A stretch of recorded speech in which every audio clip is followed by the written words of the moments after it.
Hello and welcome back to Leak-Free Living Day 3. And today we are talking about to kegel or not to kegel. We often hear it to lift our pelvic floor, to squeeze everything up and then to release it. It's those muscles that when we're peeing and we stop ourselves from peeing, they're the pelvic floor muscles doing a kegel. Reason to question kegels is it may not be for you is because if you already have a hypertonic pelvic floor, meaning it is too tight, which a lot of the population, including men, pelvic floor is too tight, then actually working these group of muscles is actually going to make it tighter and weaker. So we know in the rest of our body that if we have an overly tight muscle, it is actually a weak muscle that we need to relax before we can then strengthen the muscle. So this is why for some people, kegeling simply doesn't work and it makes matters worse. And then they may end up going for surgery, which they may not have needed had they have done relaxation instead of excessive kegeling. Now, saying that, kegels absolutely have their place.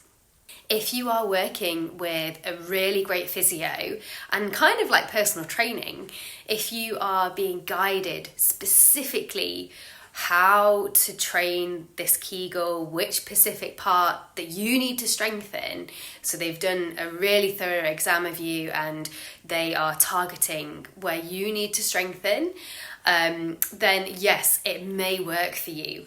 However, if it is just being dished out willy-nilly, told to do squeezy apps, then it may not be for you for the reasons I've just said. If your pelvic floor is already too tight and hypertonic, then there is out of balance, and what we need to do is relax the pelvic floor by some diaphragmic breathing, which we're coming to tomorrow, and other ways to let this area relax and release. Our pelvic bowl, our pelvic floor needs to be supple and it needs to be able to relax and contract.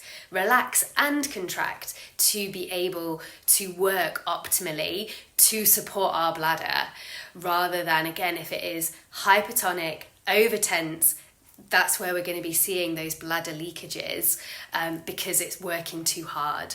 So we need, again, sounds counterintuitive, but we need to relax those muscles for them to work optimally.